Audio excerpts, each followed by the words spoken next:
गणनायकाय गणदैवताय गणाध्यक्षाय धीमहि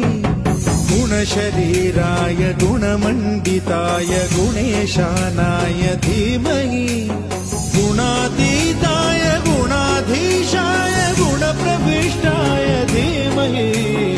एकदन्ताय वक्रतुण्डाय गौरीतनयाय धीमहि गजेशानाय भालचन्द्राय श्रीगणेशाय धीमहि